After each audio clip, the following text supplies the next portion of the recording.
Visibility, of course, that's one thing we all can see. So let's make it a little slightly better or easier for the eyes. This is what we want to do, which needs to be a change.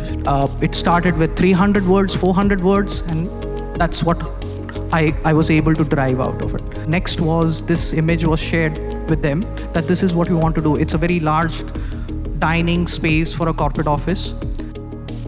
We have with us Harmeet Singh SR from Design Matrix. So if I could please invite on stage.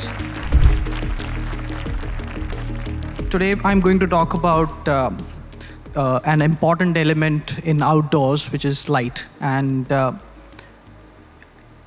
next question is it? So when I was told to speak about this as an importance, and of course it is importance, that's why we are all here and we are all talking about it and discuss about it. But at the same time, what I wanted to address is let's try and figure out how we can ask a machine rather than human beings that is it really important? So this is what I did. I don't call it AI, I call it machine. So that's GPT 3.5. That's a couple of answers what I've got. So then also what I added some things to it is like I kept on adding words to it. I gave it, once I told it to become a little more poetic, and that's what I got. Guides and guards, tales, the moods, and enchanting glimpse. This is something which I got onto it when I added poetic to it. It took me about 3 hours to explain this and then got this synopsis out of it. Then the second one, I tried another thing. I asked it to use some mythology, and let's use some Indian one of it. And then I got guidance, assurance, protection, mystique, sacred narratives. So that's the another aspect which I twisted it. So I kept doing it. I was having fun. And I thought rather than me telling or me asking or me finding out from people, let me ask the machine. It's already has, that's what I want the machines to be used as, to let the basics done. Let them do the basic work, which is already understood, already done, and let it do that first. And then we start on what we want to do or what we as designers, lighting designers, or any one of the designers want to do about it. Then the third, I said, okay, let's go to the scientific one also.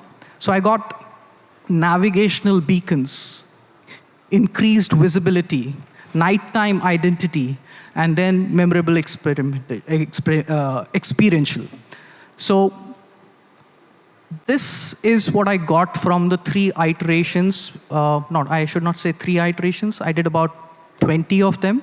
I kept on filtering. I kept on asking him to reduce the words so that I can put on the slides. It started with 300 words, 400 words, and that's what I was able to derive out of it. That's what I would say. And what is common about this, if you see, it's definitely letting us understand, or which we already know probably, that what we use light for. It is a navigational beacon. Of course, you want lighting can be very easy element, as you saw in the presentation earlier as well. What you do not want to see in the evening or late night, that's what you can do in the outdoors. Visibility, of course, that's one thing we all can see.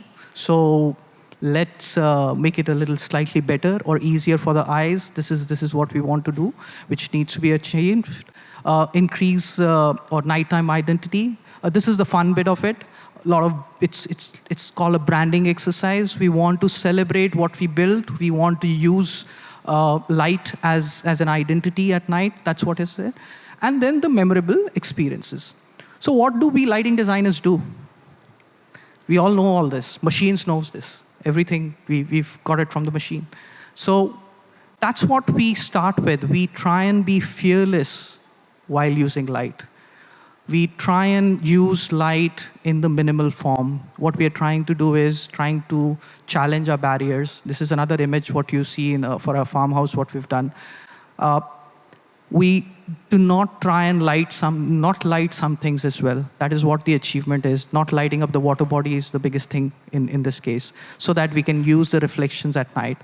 Then comes, this is another pathway, and you will be surprised, I just met this client about 2 months back, and when I took this photograph, his 80 years old father loves to walk on this one.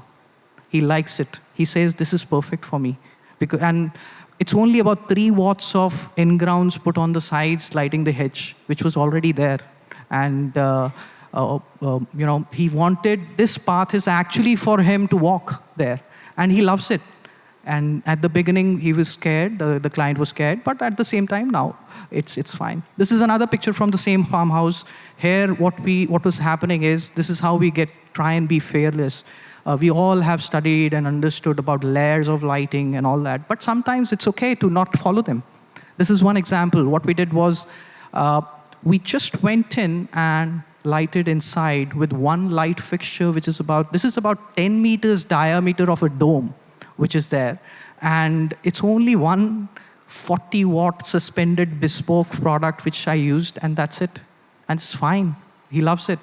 And he has a capability of changing the color temperature from 6,000 Kelvin to 2,200 Kelvin. That's it. And this space is just lit by that. And it's very, very, very fine and a happy space for him. And it's the most used living room for him in that space. This is the other side of it. The first image we saw from the other side of the... so what is also happening is the balancing the intensities. See, cameras or photographs look deceptive, but you can always judge the contrast between the 2 layers. So if you see both the layers, you see the indoor layer as well, clearly inside, and the outdoor layer by the single camera. This is my iPhone image, nothing special about it. It's not a professional image. So that's what the pleasantness is all about into the system. This is another image, which is, again, if you see, we just try to light the structure, just hide some light fixtures inside it, only decorative elements hanging, which were also part of the architect's desire, which is there, and we just fixed them.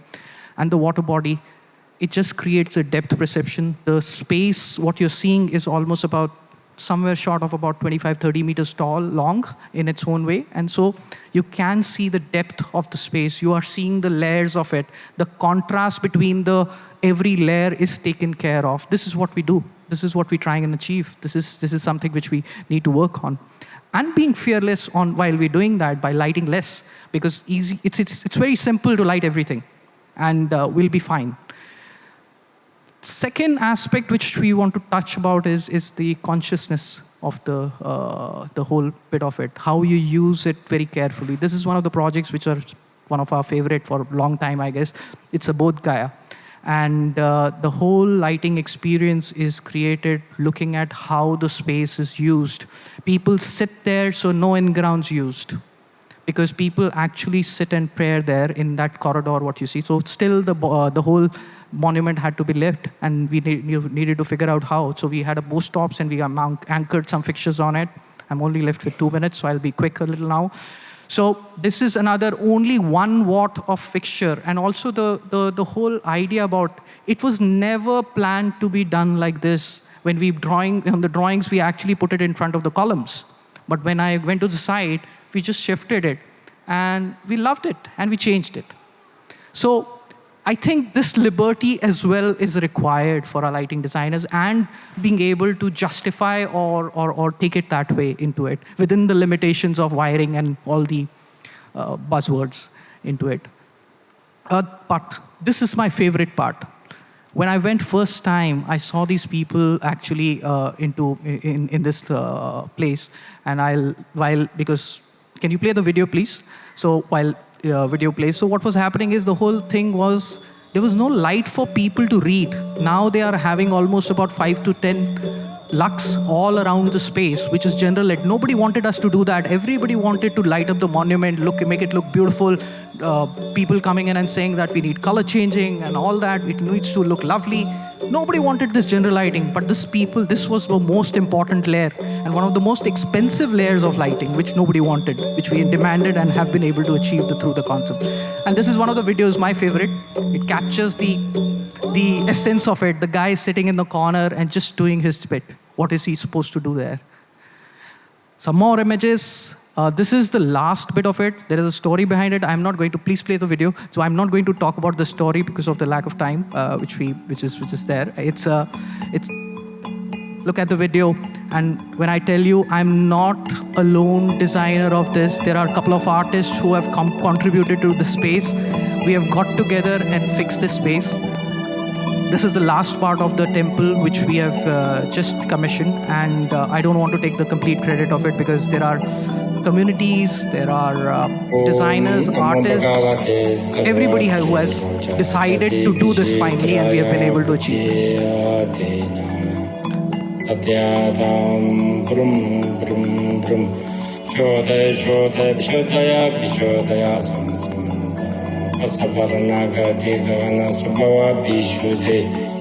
Just indirect lighting, 2 strips on the side, on the wall, and that's it. It's very good, very lovely. They want to now switch off the chandelier as well and get rid of it.